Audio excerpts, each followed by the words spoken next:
Olá, bem-vindos para mais uma aula de língua portuguesa. Eu sou a professora Risonilde Araújo e estou grata por estar aqui mais um dia com vocês. Então, vamos conhecer o objeto de conhecimento? Então, o objeto de conhecimento da aula 20 é produção textual, dissertação argumentativa, coerência, coesão e uso de citações bibliográficas, textualização e retextualização, compreensão de textos a partir dos gêneros, resumos, esquemas, síntese. E o detalhamento, leituras e produções de textos dissertativos argumentativos que evidenciam as relações lógicos-discursivas presentes em tais produções, ratificando que o desenvolvimento das habilidades escritas envolve o domínio de construções sintáticas, seleção vocabular, relações coerentes entre fatos, argumentos e provas alicerçadas em outras fontes. Então, é isso aí, vamos começar nossa aula.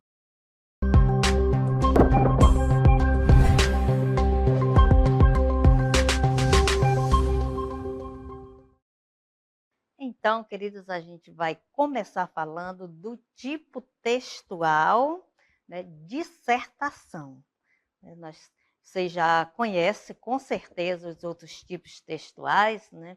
Narrativo, descritivos. Agora a gente vai trabalhar com mais detalhe o dissertativo.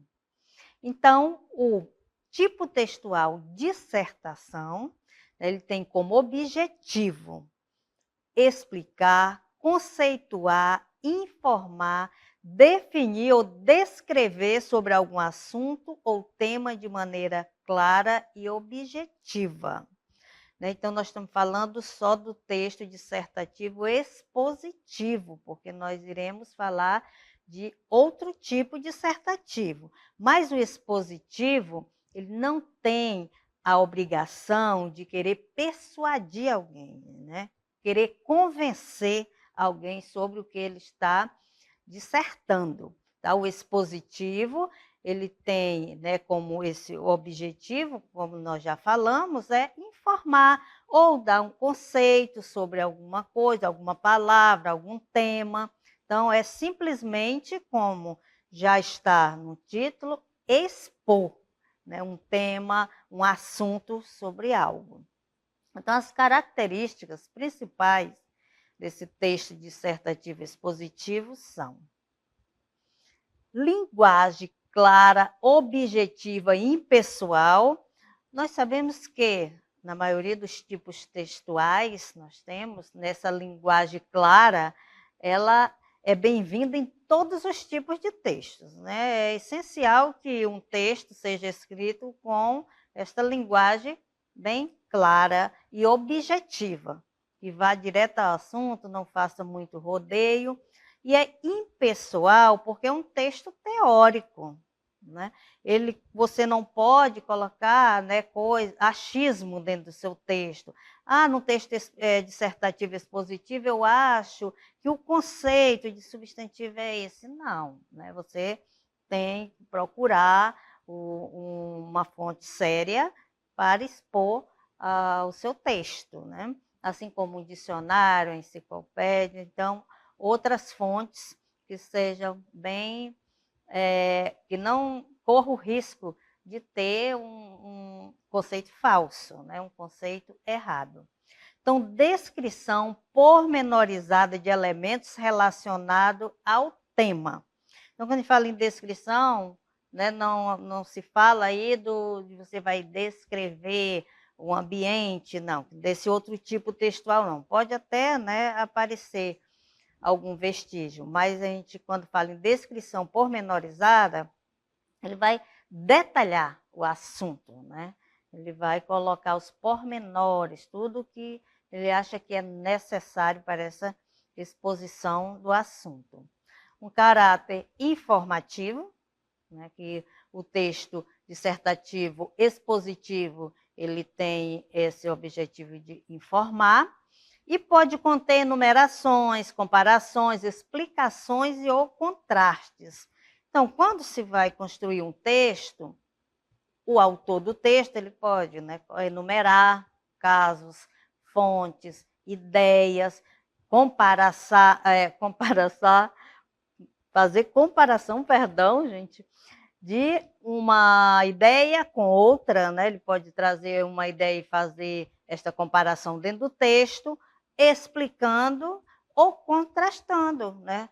O autor ele coloca lá uma certa teoria e ele pode colocar outro falando o contrário, mas ele vai ter que chegar a uma conclusão. ênfase na mensagem, ou seja, no conteúdo. Então, o importante aí está no conteúdo, naquilo que ele está expondo. Então, vamos para um exemplo.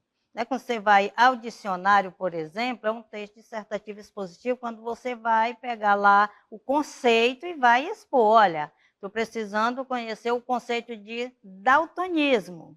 Aí você vai lá e vai expor. Olha, daltonismo significa, vamos pôr aqui, os nossos alunos, olha, incapacidade congênita para distinguir certas cores, principalmente o vermelho e o verde, que geralmente afeta indivíduos do sexo masculino. Então, tem um exemplo de um texto expositivo, né? Aí, simplesmente, ele pegou o conceito e expôs, e mostrou aí, né? Temos o tipo dissertativo argumentativo. Então, como o nome já diz, ele já traz argumentativo, o autor terá de argumentar. Aí sim, ele vai defender uma ideia, vai defender uma tese. Então, a seleção de informações, ideias e opiniões em defesa de um ponto de vista, uma tese central sobre determinado tema. Agora aí requer, né, que você argumente para convencer o leitor a acreditar e concordar com o que você está colocando lá no seu texto. Então, vamos para as características do nosso texto argumentativo, né? O expositivo, ele não tem essa tendência, né, de querer convencer, ele vai só mostrar, vai só expor, vai falar só sobre os fatos, sobre o tema que você quer apresentar. Já no argumentativo, não, né? Você vai expor seu ponto de vista. Então, presença de uma tese, que é esse ponto de vista, eu vou falar sobre o quê? O que é que eu vou defender? Desenvolvimento com argumentos que comprovem essa tese. Simplesmente eu não vou colocar lá e dizer o que eu acho, eu vou ter que ter argumentos convincentes, né, para comprovar. Exposição clara e objetiva do assunto e das informações. Como eu disse, todo texto é importante, né? Ser claro e objetivo para que não deixe assim, um espaço para dupla interpretação, por exemplo, né? Posicionamento imparcial. Eu tenho, quando fala imparcial, eu não posso colocar minhas impressões particulares no texto. Eu vou defender um ponto de vista, mas pautado em algo que já foi comprovado cientificamente. Não posso falar só por falar. Uso da norma padrão da língua portuguesa, né? Aí você vai utilizar, né, a linguagem padrão, aquela que você está aprendendo aí na sala de aula, com as normas gramaticais, né? Então, tudo isso é envolvida na norma padrão. Você não vai mais falar, escrever com a linguagem informal, né? Aquela que a gente utiliza no dia a dia. E esse texto, como todos os outros, ele tem uma estrutura. Agora a gente vai conhecer a estrutura desse texto, como se deve proceder. Então, nós temos aí o parágrafo, né? Claro que não faz parte da composição quando se olha no texto de modo geral. Mas a gente vai falar que o parágrafo é importante. Ele está no interior do texto, né? Então, o parágrafo é o elemento, né, textual que é responsável para dividir e organizar o texto. Então, o texto ele é todo organizado por parágrafos. Então, o que é importante? É que quando você está escrevendo, né, está falando de uma situação, de um tema, você pode abordar durante todo o texto, mas uma determinada situação dentro deste tema, enquanto você não terminar, né, o seu raciocínio, você fica em um parágrafo. Você vai mudar quando você vai falar já de outra situação. Então, nós temos dentro da composição da dissertação a introdução, desenvolvimento e conclusão. Todo texto, né, um bom texto, ele vai ter começo, meio e fim. Então, na introdução, a apresentação do assunto, além da tese que será defendida. Aí você vai fazer um resumo geral da sua temática, do que vai ser defendida. No desenvolvimento, aí você vai começar, né, a explorar e expor com os argumentos que irão dar sustentação à tese anunciada na introdução. Esses argumentos devem vir seguidos de comprovações. Aí você pode, né, segundo fulano de tal, vai colocando o que ele falou, já um estudioso, né? Então, uma autoridade do assunto, aí você vai comprovar, você vai falar, dar o seu ponto de vista e, em seguida, você coloca uma autoridade para sustentar aquilo que você está falando, né? Aí vem o desenvolvimento, você pode usar 3 ou 4 parágrafos, né? É o suficiente para você desenvolver uma boa dissertação. A conclusão é a solução do problema exposto e debatida ao longo do texto. Ou seja, serve para confirmarmos a hipótese da introdução. Então, lá na introdução, você já fez um resumo geral daquilo que você vai defender, né? Mas aí você vai comprovar, porque já desenvolveu toda a dissertação, aí você vai fechar comprovando, né? Tudo que você, confirmando a hipótese que você anunciou lá no início. No Enem, também é o momento da proposta de intervenção. Então, o que é uma proposta de intervenção? Todo texto no Enem vai ter lá o tema, né? Você vai desenvolver o tema e, conforme o tema que está lá para você desenvolver, geralmente é um problema, né? Que está acontecendo no Brasil. Então, você vai, né, já falou sobre eles, já colocou seus argumentos, né, as autoridades lá confirmando. Então, no final, você vai fazer uma proposta de intervenção. O que você faria para melhorar essa situação? Aí você coloca lá. Né? Você não vai viajar colocando coisa que não dá, né, para fazer. Não dá para concluir aquilo que você pretende, né, desenvolver. Né? Você vai colocar coisa que dê realmente para fazer e para fazer uma interferência para melhorar. Certo? Então, agora vamos para a tese. O que é que representa essa tese? Que é um resumo de uma posição. Qual é a sua posição? O que é que eu vou defender? É isso, isso e isso. Então, é o resumo de uma teoria, de uma ideologia, do que você carrega, do que você pensa, né? É a ideia que você vai defender no seu texto, deve estar relacionada ao tema e apoiada em argumentos ao longo da redação. Cada coisa que você vai falar, é bom que você comprove, né? Traga as pessoas que conhecem, né, os estudiosos, as autoridades sobre o assunto e vá mencionando. Por isso que, ao fazer uma redação, requer muita leitura, né? Então, o exemplo, nós temos aí uma tese. Homens e mulheres têm direitos iguais. Você está falando isso, né? Então, a partir daí, você vai desenvolver. Já os argumentos são os elementos utilizados para sustentar uma tese. Nós já falamos anteriormente. Você tem essa tese aí, você vai falar sobre isso, aí você vai trazer os seus argumentos. Por que homens e mulheres têm direitos iguais?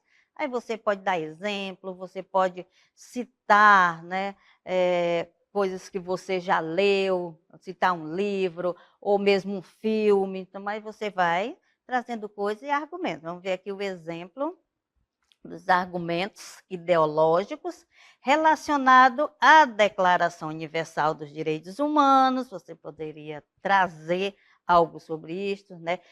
Pode trazer argumentos também científicos, como em avaliações genéticas ou fatos históricos, dentre outros. Então, pode trazer vários elementos, né, para comprovar e para trazer mais verdade para o seu texto.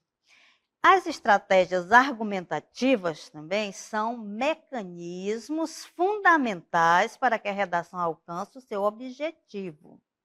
Então, a gente vai ver algumas estratégias, que são esses argumentos, né, que são necessários lá no desenvolvimento da dissertação.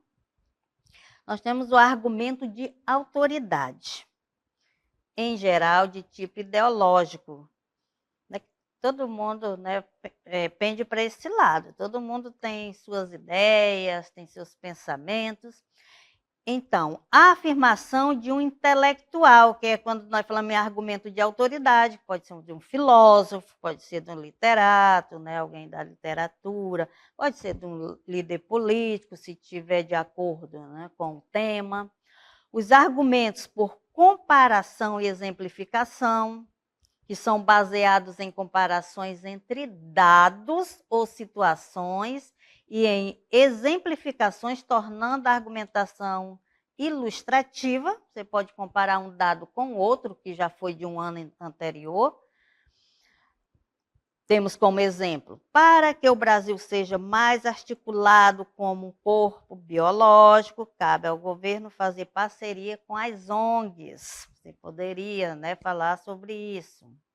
Argumento por causa e consequência. A tese ou a conclusão é aceita justamente por ser uma causa ou uma consequência dos dados embasadores. Então, tá, você tem uma consequência e uma causa. Então, o que é que você vai apontar? Algo que aconteceu, que é a causa, e qual foi a consequência disso? Então, se estiver de acordo lá com o seu tema, você busca essa ideia, né, coloca algo que já aconteceu e qual foi a consequência disso, que não foi bom. Então, você continua escrevendo. Temos como exemplo, ao longo da formação do território brasileiro, o patriarcalismo sempre esteve presente, como, por exemplo, na posição do senhor do engenho. Então, essa formação, qual foi a causa, né? O patriarcalismo sempre esteve presente aqui na formação do território brasileiro. E qual foi a consequência? Foi criada uma noção de inferioridade da mulher em relação ao homem. O senhor do engenho. Não tinha a senhora do engenho. Então, isso dá um ar de superioridade, né? Desde quando o Brasil foi formado. Então, por isso que hoje as mulheres ainda estão, né, procurando se destacar na sociedade. Então, dessa forma, muitas pessoas julgam ser correto tratar o sexo feminino de maneira diferenciada e até desrespeitosa. Só que, claro, né, que está melhorando bastante, está caminhando a passos curtos, mas estamos, né? Então, isso é muito bom e não é mais no tempo do senhor de engenho, né? As coisas já melhoraram bastante. Então, existe outro argumento que é por alusão histórica, né? Pela história, alguns fatos, né, que você julgar necessário citar. Então, consiste na abordagem de fatos históricos muito conhecidos. Esses fatos podem ser utilizados para demonstrar a consequência desses acontecimentos para o assunto abordado. É claro que eu não vou colocar de qualquer maneira, né? Jogar lá um fato histórico que não tem nada a ver com o meu tema.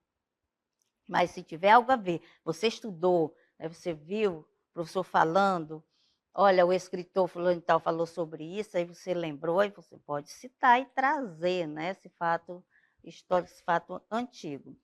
Então, temos um exemplo aqui, fazer uma alusão ao período da ditadura militar no Brasil para desenvolver uma temática relacionada à censura ou repressão, né? Que foi uma época que tinha muita censura e repressão, então pode-se, dependendo do assunto, trazer esta parte para a sua redação.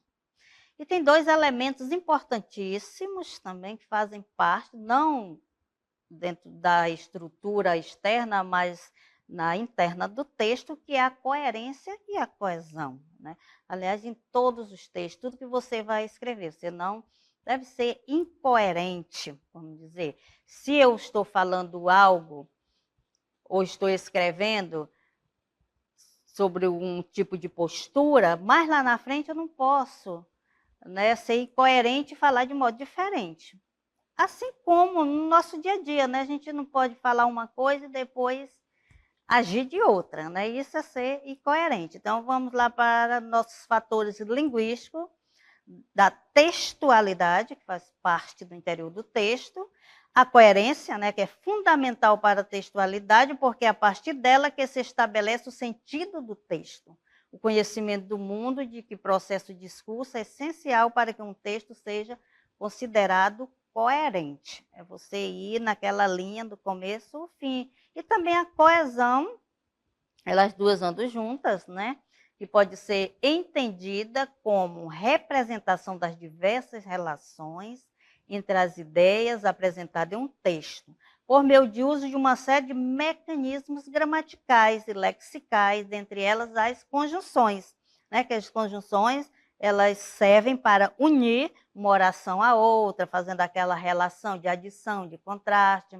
Nós podemos utilizar os pronomes para não repetir muito no texto. João chegou tarde na escola, ponto. O João deve sair mais... Não, aí eu posso substituir por um ele pode sair mais tarde. Então, são esses elementos que são importantíssimos, tá? Para que haja, né, uma fluição na redação.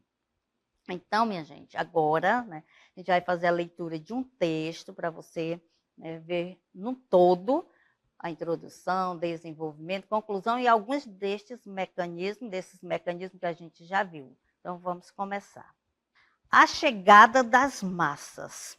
A sociedade é sempre uma unidade dinâmica composta de dois fatores: minorias e massas.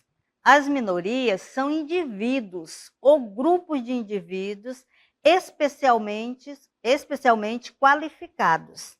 A massa é a reunião de pessoas não especialmente qualificadas. Por massas, portanto, não se deve entender apenas ou principalmente as massas trabalhadoras. A massa é o homem comum. Dessa maneira, o que era simples quantidade, a multidão, converteu-se em determinação qualitativa. Tornou-se a qualidade social comum. O homem não diferenciado de outros homens, mas repetindo em si mesmo um tipo genérico. Que lucramos nós com essa conversão da quantidade em qualidade? Simplesmente isto. Por meio da última, compreendemos a gênese da primeira. É tão manifesto que quase chega a ser um lugar comum. A formação normal da multidão supõe a coincidência do desejo, ideias, modos de vida, nos indivíduos que a constituem. Objetar-se-á que é isto exatamente o que acontece com todo grupo social, por mais seleto que procure ser, de fato, mas há uma diferença essencial. Nos grupos que se caracterizam por não serem multidão e massa, há efetiva coincidência dos membros se baseia em algum desejo, ideia ou ideal que, por si mesmo, exclui o grande número para formar uma minoria, seja ela qual for. É necessário, primeiro, que cada membro se separe da multidão por razões especiais, relativamente pessoais. Então, a gente viu aqui a redação, né, a dissertação como todo. A gente vê que ele aborda, no final, ele fecha, né, colocando suas conclusões. E agora a gente vai, só para vocês identificarem alguns destes elementos que nós, né, já passamos para vocês, mas dentro do texto. Então, a gente vai voltar com o texto e algumas coisinhas aí, algumas sugestões que foram colocadas. Vamos lá. Então, veja só que na primeira parte aí do texto, né, a sociedade é sempre, ele traz na conclusão, né, ele coloca uma comparação entre conceitos opostos, que são as minorias e massas. Minorias são indivíduos, né? E as massas está relacionada a outra parte, né? Então, a gente vê que ele trouxe essa comparação de termos, né, que ficou muito legal para iniciar a sua dissertação. Vamos ver mais um elemento. Então, quando ele diz, olha, minorias e massas, minorias são indivíduos ou grupo de indivíduos especialmente qualificados, né? Então, ele contrasta as características, né? Quando ele diz que os grupos de indivíduos especialmente qualificados. Então, aí há uma contrastação de característica. Temos mais alguns elementos aí, que é, portanto, veja aí, e dessa maneira que está em destaque são as conjunções conclusivas. Ele deu, né, falou sobre algo, portanto, concluiu, aí também dessa maneira, no outro parágrafo, né? Então, a gente viu que neste parágrafo nós temos duas conjunções, né, que dão essa ideia de conclusão. Vamos para que lucramos nós? O que é isso? O que poderia ser? Ele antecipa possíveis perguntas. De repente, o leitor vai lá, ele poderia, né, no final desse texto, perguntar, mas ele já se adiantou e perguntou, já antecipou, fez a pergunta, né?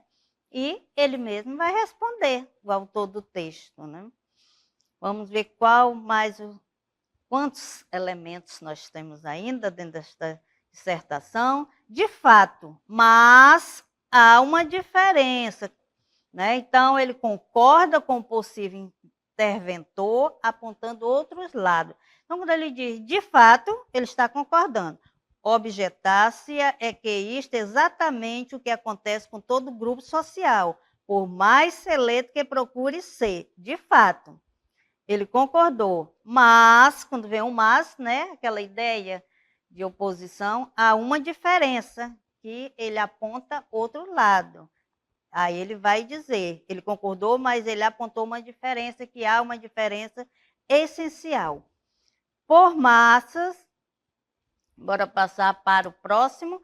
Por massas, aí eu já falei, né, do uso de mecanismos textuais, que é o portanto e dessa maneira. Então, é isso, né? Eu acho que deu para vocês observarem, né, alguns elementos que nós trabalhamos dentro desse texto. Então, é muito interessante que você, ao fazer seu texto, né, trabalhe com alguns mecanismos para reforçar a sua ideia. Então, é isso aí. Esta foi a nossa aula de hoje. Espero que vocês tenham compreendido e até a próxima.